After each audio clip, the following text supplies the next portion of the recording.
Today in Ancient DOS Games, we're taking a look at a widely forgotten game called Hoosier City. And when I first started playing this, I was really intrigued. A Zelda-inspired game, taking place in a post-apocalyptic future, and on a DOS PC. How did I miss this? Why doesn't anyone remember or talk about it? I mean, I was having quite a bit of fun when I first started playing, but it did not take long at all before I started running into the game's many issues. Such as getting stuck within the first 5 minutes because I accidentally skipped over a dialogue box telling me about a secret wall, which you absolutely must find in order to make progress, and I wasn't able to get the dialogue to show up again without restarting. However, the key reason no one seems to remember this game basically comes down to difficulty. When you think of a Zelda game, you think exploration, combat, finding lots of items to use with unique abilities to take advantage of, and a difficulty curve which stays pretty consistent, never getting too hard, but never getting too easy either.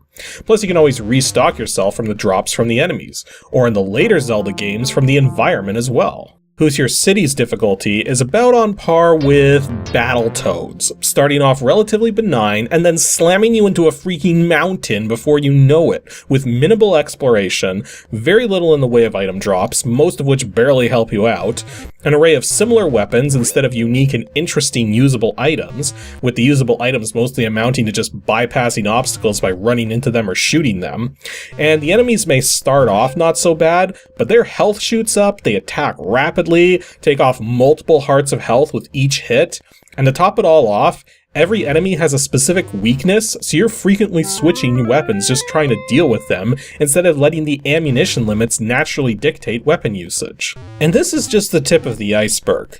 Wait till you guys see the rest of what's going on here.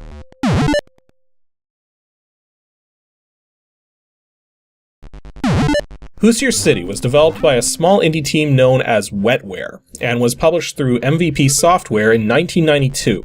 I should quickly point out that this game plays very similarly to older titles using the same engine from the same developer, such as RoboMaze 3.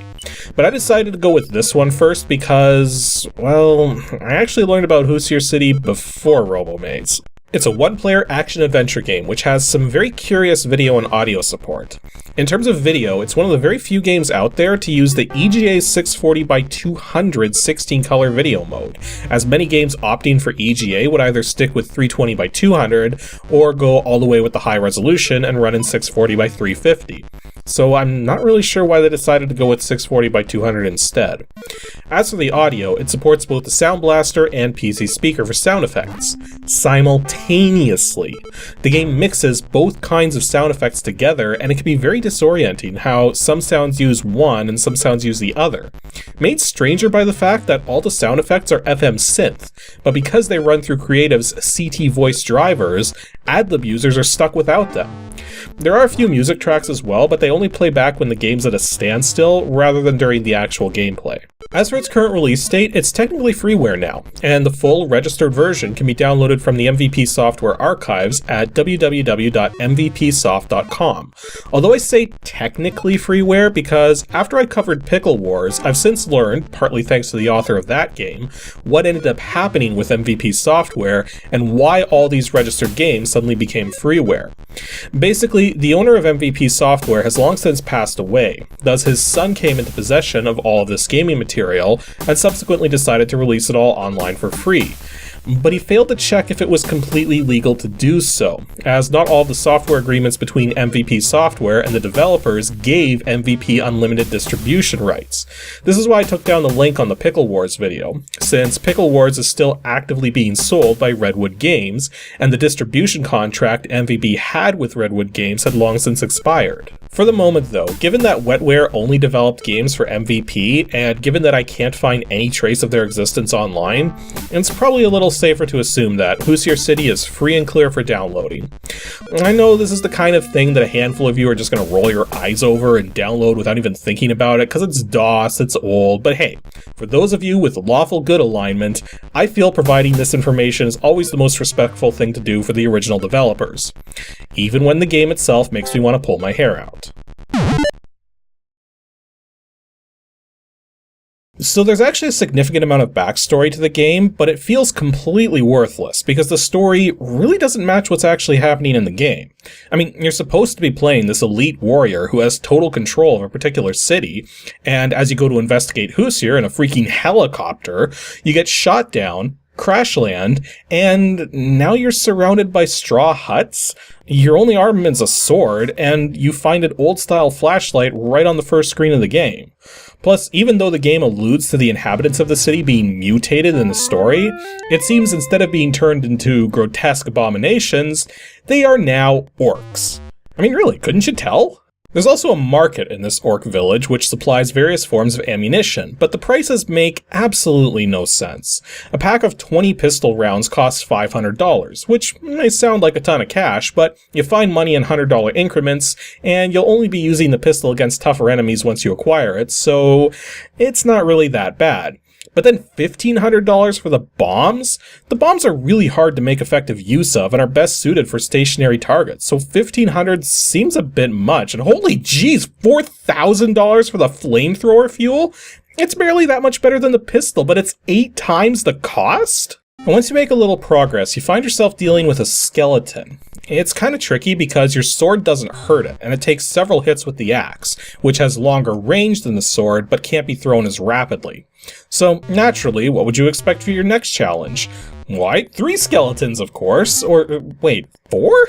So, one of the game's quote-unquote features is that enemies constantly spawn in from the sides of the screen depending on what screen you're on. Now, quite often the spawn rate is on par with how quickly you can actually deal with them. So one of the best ways to deal with the spawning enemies is to actually ignore them, run off the screen, and run back on, so that the only enemies remaining will be the ones that are always supposed to be there. Now, unlike Zelda, enemies do not stay dead. Once you leave a screen and come back, they'll also be back. Even bosses are treated the same way, but they won't drop any extra stuff for defeating them extra times.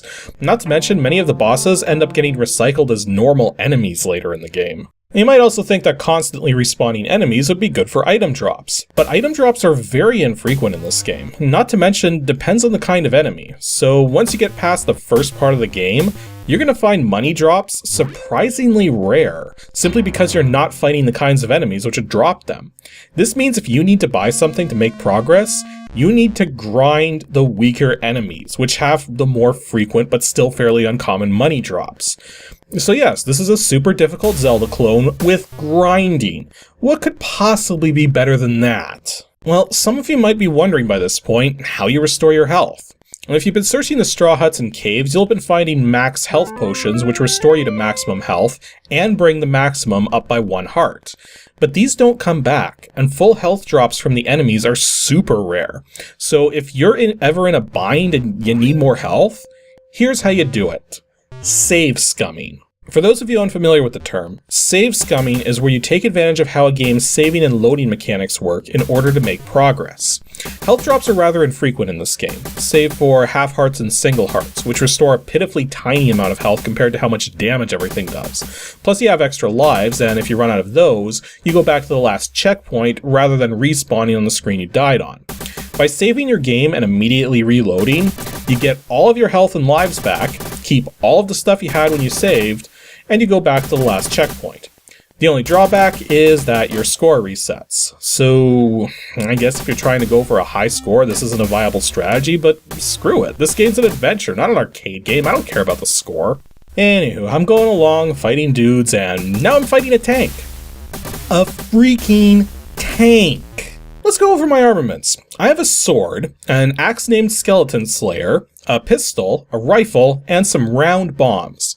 If this were real life, I wouldn't stand a chance in hell against this thing. However, this is Hoosier City, so naturally, I still don't stand a chance against it. And thus I died. So, back to the last checkpoint. What the freaking heck? I'm all the way back here? This is literally almost the furthest away I could possibly be from the tank at this point in the game. So, I have to traipse all the way back to where the tank is, and I have to be careful not to use too much, if any, ammunition, lest I run my resources down. I have to grind for half an hour to replenish them. This is why saving is so important in this game, because if you use up a bunch of ammunition on a boss fight only to die and have to redo the fight from the beginning without the ammo you spent, you're going to run your weapons dry.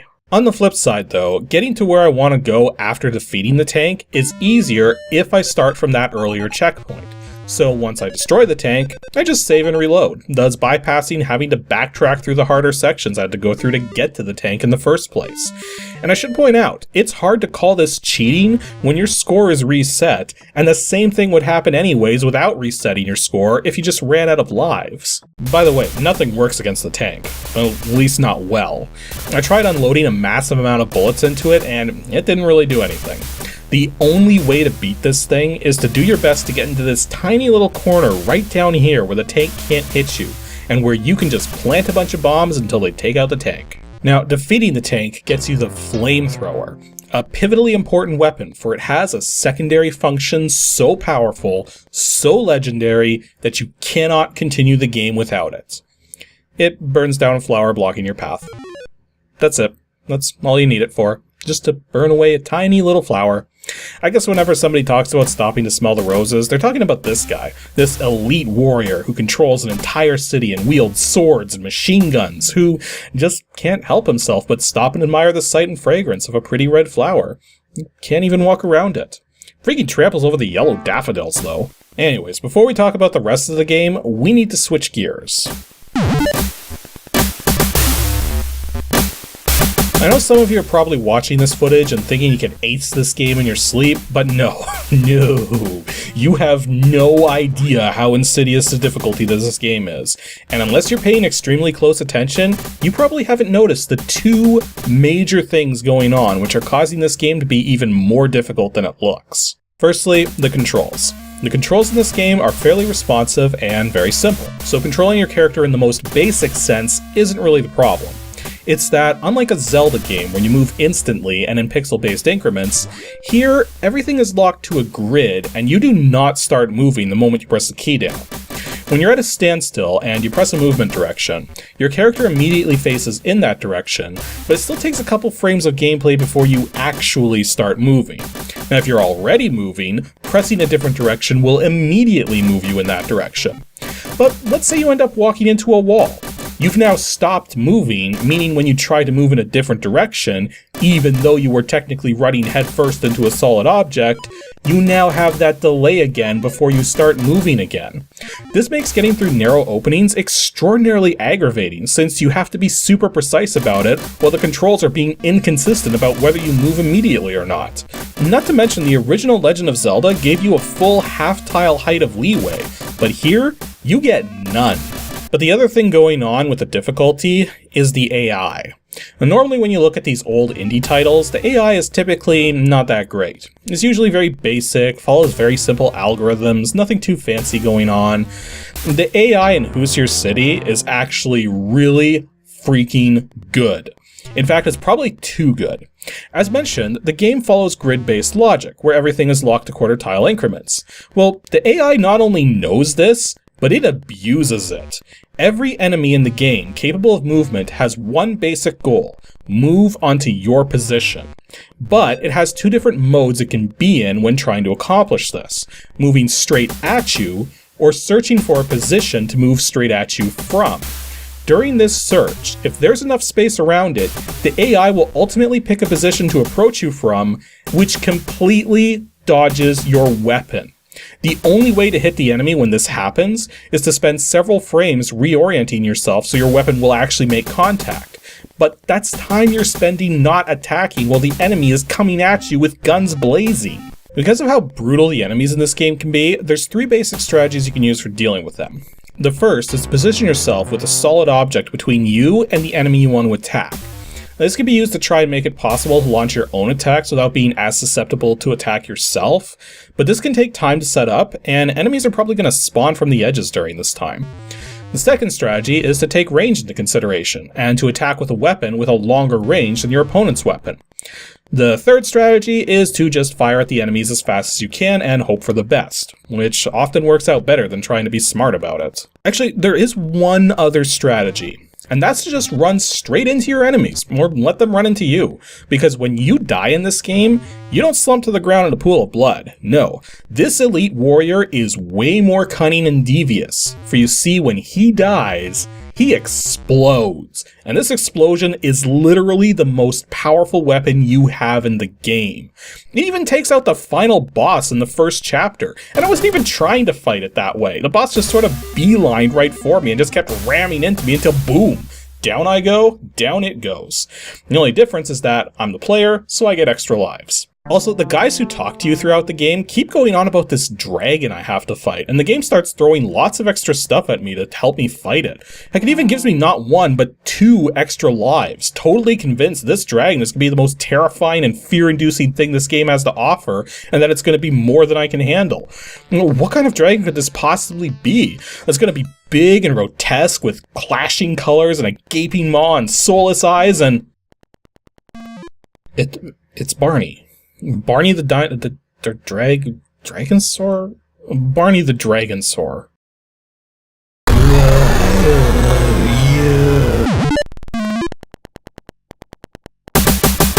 Overall, Hoosier City is not a good game, but it's a good idea for a game. It just wasn't executed very well. I could see a modern remake of this game with a slightly more coherent story, better controls, and a much more balanced difficulty curve, turning out way better. And you never know. There have been a number of modern remakes of old DOS games over the past few years, and more in the works, and I really think this is a game that would benefit from such a remake, because as it stands, it's just not fun. Well, it's fun at first because of what it has to offer, but the extreme level of difficulty which it throws at you just a few minutes into the shareware chapter is probably what kept people from buying it, and subsequently kept people from talking about it. I will say that I am glad to finally know about it and to have played it, but I only got as far as beating the first chapter, and that took a lot of effort. I tried the second and third chapters, but the difficulty just finds new ways to increase, and I could barely get anywhere in either of them. But now that it is freeware, you can always try it for yourself and form your own opinion. Just be prepared to get utterly destroyed by this thing. The gameplay actually times itself perfectly well, and can be run with the max cycle setting without issue. Although, if you simply leave cycles set to auto, you'll get slowdown at various points. However, text screens from the main menu and ending will scroll uncontrollably fast, even on cycle settings which hurt the gameplay. So, one way or another, it's better just to have the actual gameplay optimized. Joystick support also works out of the box, but because of how the joystick buttons are assigned, I preferred to remap some of the keyboard controls to the joystick, but you don't have to do it that way if you don't want to. Anywho, that's all for today's episode of Ancient DOS Games. Next Saturday is episode 230, and we're going to be taking a look at a puzzle platformer widely considered to be one of the best examples of the genre. Now, there's actually many games in the series, and I'm not going to be looking at the first one, so rather than have you guys guess the exact game, you just have to guess which series it's from. So if you have any idea at all, be sure to send your guess to adg@pixelships.com, and stay tuned to see if I'm actually any decent at these games.